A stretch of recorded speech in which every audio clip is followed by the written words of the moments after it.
first met Christian at local shows in Sacramento. The first time I ever actually hung out with him for any span of time, we were at a show at the Colony. We were talking about band stuff and junk, and I was like, yo, I'll be right back. I'm going to go get Subway. And he was like, hey, if I give you $10, will you get me a meatball marinara on Italian herbs and cheese? And I was like, I can do that. So I went and I bought him a sandwich for whatever reason and came back. And we ate sandwiches together. And that's, I think, the first time I spent any time with him. I met Christian through we toured with Anxious Arms like 6 months ago. And then he messaged me asking to do a Fake It tour. I was like, absolutely, I'll do a Fake It tour. And then pretty much on the last day of the Fake It tour, he's like, do you want to record these? Yes. I started playing music with him in an old band called Ease after one of my bands broke up. And I don't really remember how we got in contact about that. They were looking for a bass player and I played bass. So that's when I started working with him. And he had a separate project that he was putting out on his own and needed bass for that too. And then I'm like, well, I'm already here, so I might as well play bass for that while I'm here. And over time, we've just kind of gone through members until we finally landed on this lineup with Jack, which is quite excellent.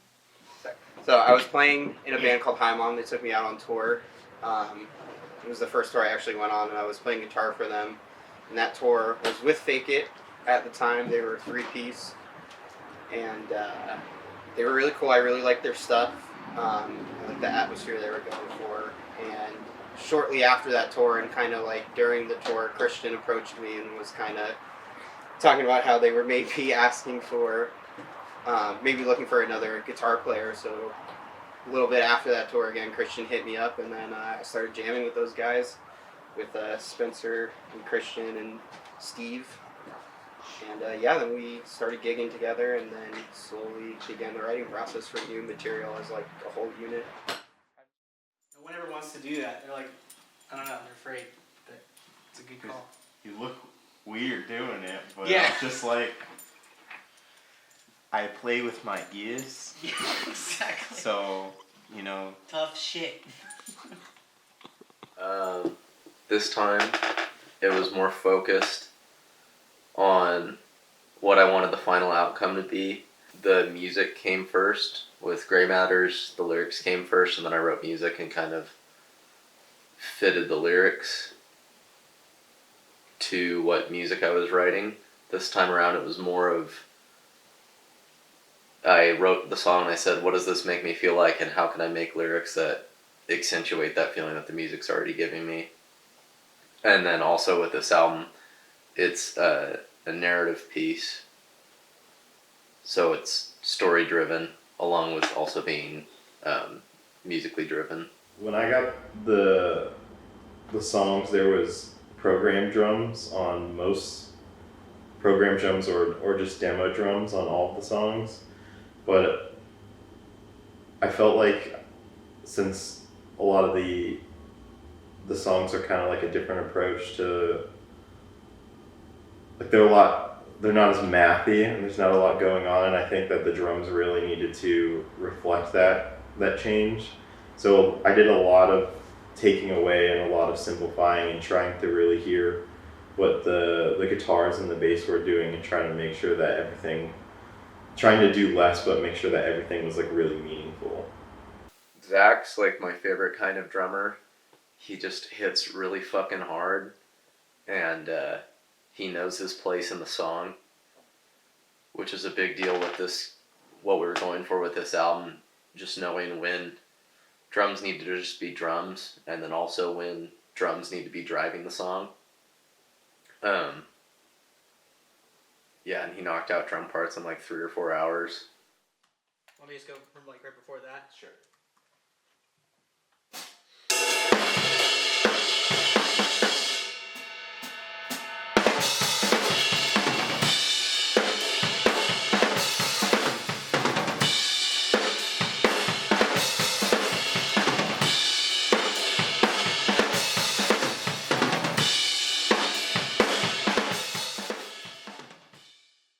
What would happen is usually like Christian would come up with like a skeleton of a song. I would say like most of his guitar parts with like drums that he programmed all the way through, and then him and I would get together and just kind of bounce ideas off each other. I'm the type of writer where like I'll listen to something a bunch and then come up with like 4 or 5 different variations of the same riff, and I'll take them to Christian and we'll try out different ones and see how they sound in the context of the mix, and then change them up. So then after Christian and I would have the guitar parts written, and then we would bring Steve in and then write his bass parts together, and then after that we would just add like all the auxiliary stuff like piano and strings and all the weird synths that we got going on.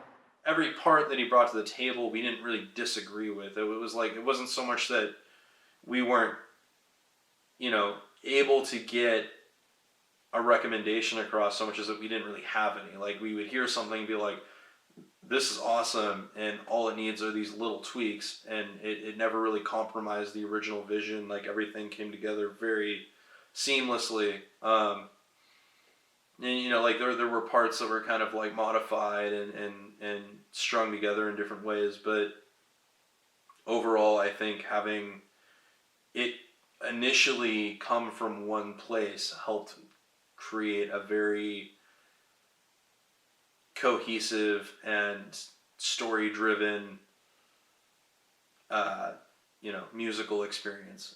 Narratively, the album's about a family of 4. It's a mother, father, sister, and brother who come from a religious background.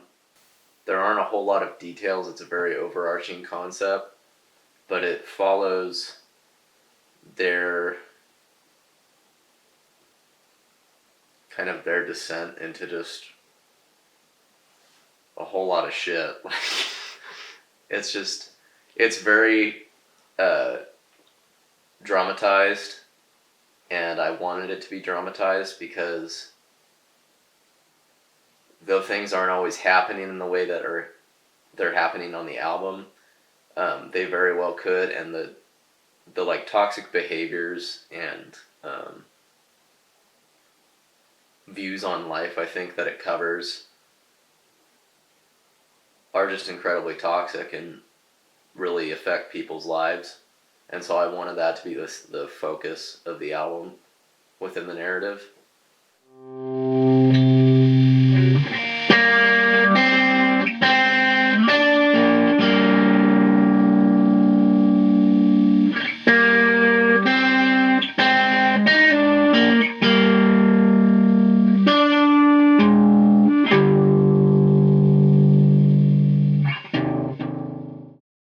I love Josh.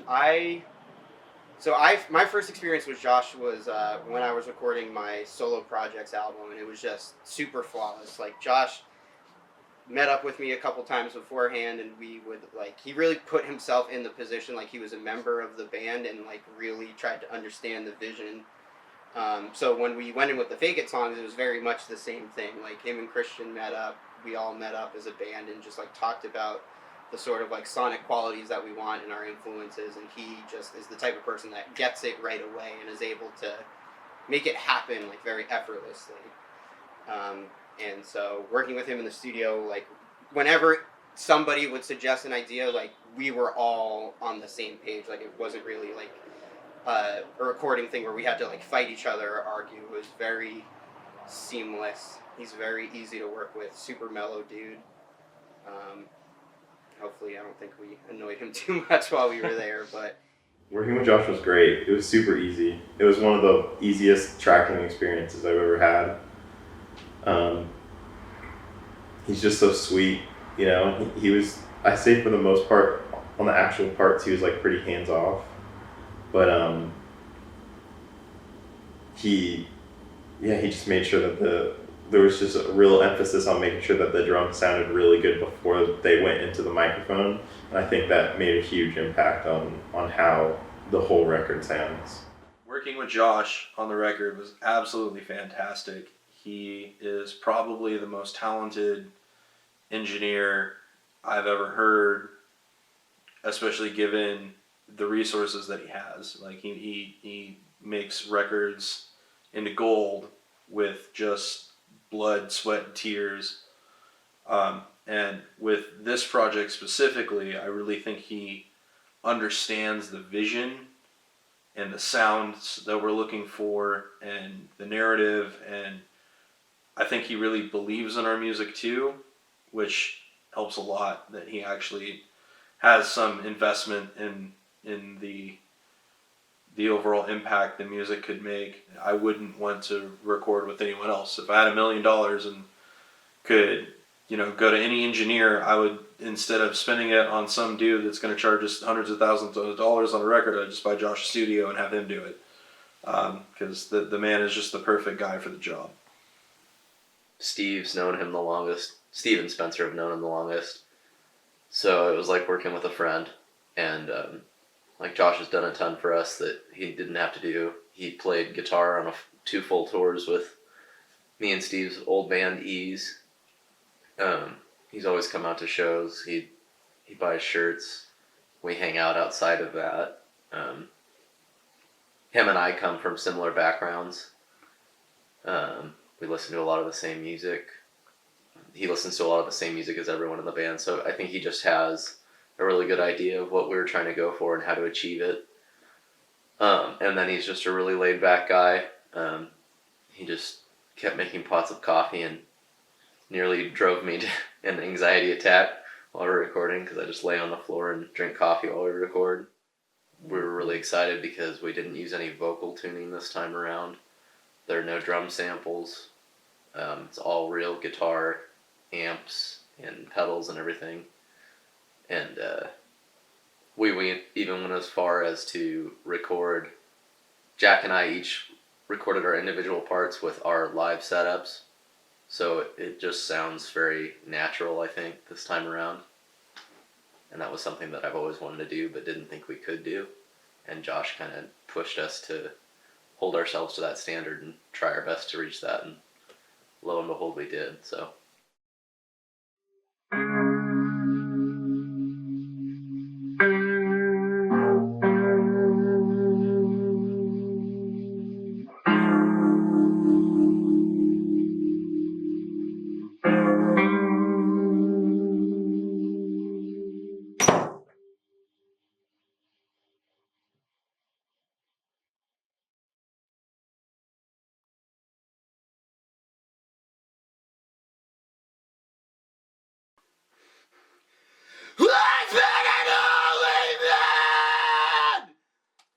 Yeah, that. Christ. Bandcamp, they automatically get that version. People would buy the fuck out of it.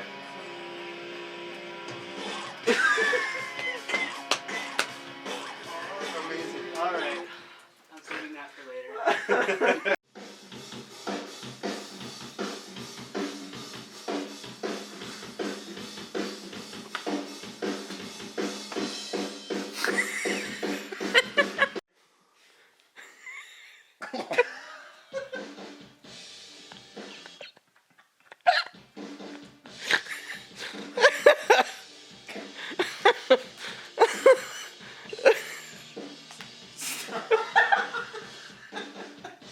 Okay, this is the good one, everybody. Don't touch the other two. That one leaves too much shit behind.